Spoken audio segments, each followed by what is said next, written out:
Ito ang aking distortion patch where G100. Yung FX nya naka-on, pure boost. Yung DS nya naka-on, metal man. Yung amp nya naka-off. Yung NS nya naka-on. EQ naka-on. Mod naka-off. Delay naka-on, digital.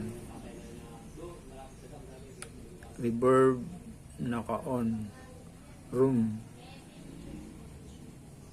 Ayan.